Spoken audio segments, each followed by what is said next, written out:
বুঝো এত কষ্ট করে পড়ালেখা করছি এ পর্যন্ত 20-25টা ইন্টারভিউ চালাইছি, এখন পর্যন্ত আমার একটা চাকরি হইলো না। চাকরি হইছে না হইব, এত ধৈর্য হারাই লইব বন।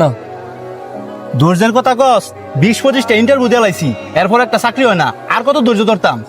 ধৈর্য হচ্ছে সাফল্যের চাবিকাঠি। এখন যদি ধৈর্য হারাই যাস গা, ভবিষ্যতে কি করবি? না রে বন্ধু, আমার জানি ক্যারে মনে হয় এত বছর পড়ালেখা করিয়া টিয়া পয়সাগুলো নষ্ট করছি, আমার দ্বারা মনে হয় কোনো চাকরি বাকরি হইতো না। বন্ধু, এত ধৈর্য হারাইলে হইতো না। আল্লাহ পাক যাদেরকে ভালোবাসে বেশি, তাদেরকে পরীক্ষায় ফেলায় বেশি।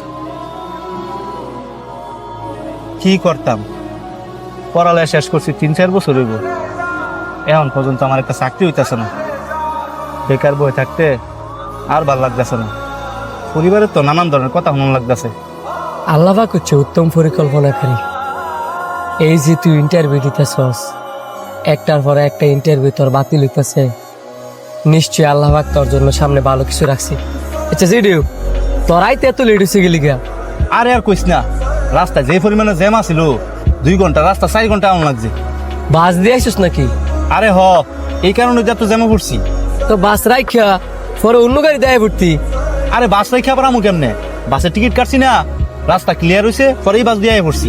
দেখ, গাড়ির যেমন জ্যাম লাগছে, তেমন প্রত্যেকটা মানুষের জীবনও জ্যাম লাগে। এই যে তুই ধৈর্য ধরে বয়ে আসিলি, রাস্তা যেমন ক্লিয়ার হয়েছে, তেমন তুইও ধৈর্য ধরে থাক, দেখবি তোর জীবনের রাস্তাও একদিন না একদিন ক্লিয়ার হইব। শুধু ধৈর্য আর সময়ের অপেক্ষা।